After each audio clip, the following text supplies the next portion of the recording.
सभी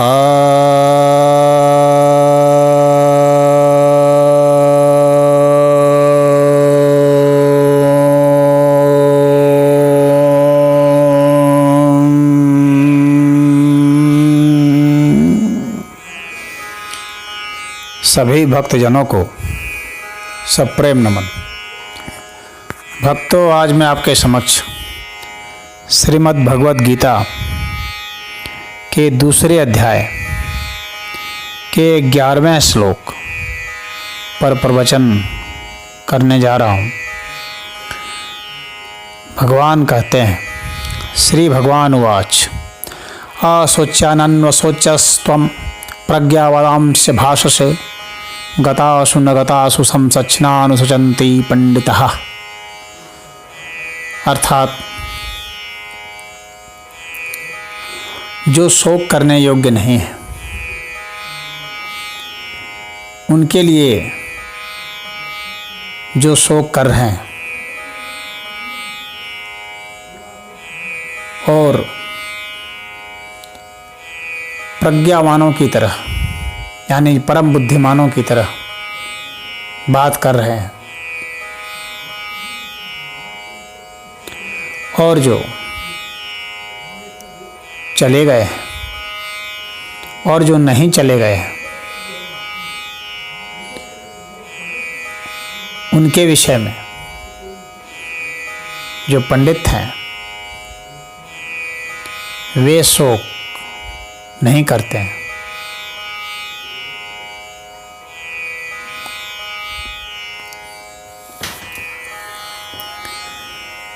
तो भगवान यहाँ पर अर्जुन को बता रहे हैं जो काफ़ी धर्म विषयक बातों को रख रहे थे। तो ऐसे अर्जुन को भगवान बता रहे हैं कि हे अर्जुन, जो शोक करने योग्य नहीं है, यानी ये जो भीष्म पितामह द्रोण और तुम्हारे रिश्तेदार ये सब लोग जो हैं, ये सब अधर्म के पक्ष में जो खड़े हैं, आसुरी प्रवृत्ति को लेकर के खड़े हैं, ऐसे लोग शोक करने योग्य नहीं है। और जो आदर करने योग्य हैं, तुम्हारे पितामह द्रोण या अन्य भी जो धर्म के पक्ष में खड़े हैं और आदर के योग्य भी हैं इस लौकिक जगत में, वे भी शोक करने के योग्य नहीं है। तो जो शोक करने योग्य हैं और जो शोक करने योग्य नहीं हैं उनके विषय में तुम्हारी अवधारणा सही नहीं है। तुम तो प्रज्ञावानों की तरह बोल रहे हो। जो शोक करने योग्य नहीं है उस पर तुम शोक कर रहे हो, और प्रज्ञावान की तरह, प्रज्ञानी सूक्ष्म विवेक से भी जो सूक्ष्म बुद्धि हो जाती है वह प्रज्ञा कहलाती है। तो कह रहे हैं कि इस तरह की जो तुम्हारी बुद्धि होनी चाहिए, यानी तुम तो ऐसा मतलब प्रिटेंड कर रहे हो, ऐसा तुम अपने को बतलाना चाह रहे हो कि तुम बहुत प्रज्ञावान हो, परंतु तुम तो जो शोक करने योग्य नहीं है उसके पर तुम शोक कर रहे हो। और जो चले गए और जो नहीं गए हैं, गतासु न गतासु समसच, वैसे भी लोग भी शोक करने योग्य नहीं है। यानी जो अभी हैं वर्तमान में, ये जो तुम्हारे हैं और जो इसके पहले तुम्हारे पूर्वज वगैरह सब चले गए, कितने बुद्धिमान विद्वान सब चले गए, कितने असुर मानव दानव सब चले गए, वे भी शोक करने योग्य नहीं। जो आया है सो जाएगा, जो जन्मा है उसको तो जाना है।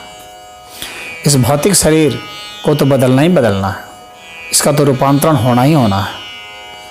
तो जिसका रूपांतरण होना ही होना है उस पर तुम्हारा कोई बस नहीं है।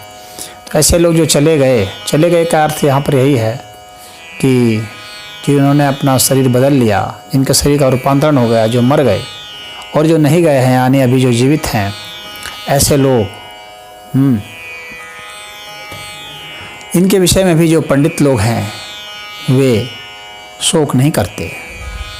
पंडित का अर्थ होता है जो वेद वाक्य को, श्रुति वाक्यों को जो अपने जीवन में धारण करता है और उसके हिसाब से वह बुद्धि जो ऐसे धारण करती है श्रुति वाक्यों को, विधि वाक्यों को, वेद वाक्यों को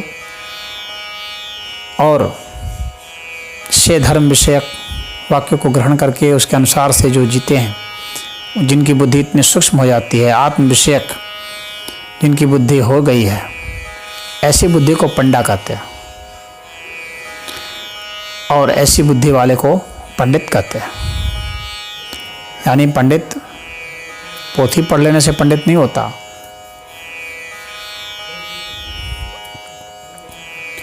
कबीरदास वाली बात नहीं है कि पोथी पढ़ी पढ़ी जग मुआ, पंडित भया न कोई। तो वह पंडित यहाँ नहीं है।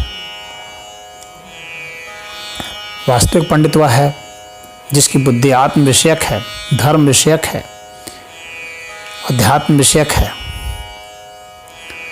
जो श्रुति वाक्यों, वेद वाक्यों और आप्त वचनों के अनुसार से जो जी रहा है, वैसी बुद्धि पंडा है। और वैसे बुद्धिमानों को, उस तरह के पंडा बुद्धि वालों को ही पंडित कहते हैं। तो कह रहे हैं कि ऐसे बुद्धि वाले जो हैं वे शोक नहीं करते।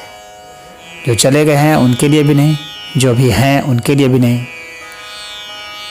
जो शोक करने योग्य नहीं है उनके लिए भला क्या शोक करना। तो यह भगवान अर्जुन को एक तरह से उलाहना दे रहे हैं और हंसते हुए मजाक में कह रहे हैं कि तुम बात तो बहुत पंडितों वाली कर रहे हो, लेकिन पंडित तो ऐसा काम नहीं करते। बात तो तुम बुद्धिमानों वाली कर रहे हो, धर्म विषयक चर्चा छेड़े हुए हो, त्याग की बात कर रहे हो, लेकिन ऐसे तो नहीं करते क्योंकि तुम कायरता ओढ़ लिए हो। तुमको धर्म और अधर्म के विषय में शंकाएं हो गई हैं, भ्रम हो गया। तो यह इस श्लोक का अर्थ था। ओम हरि।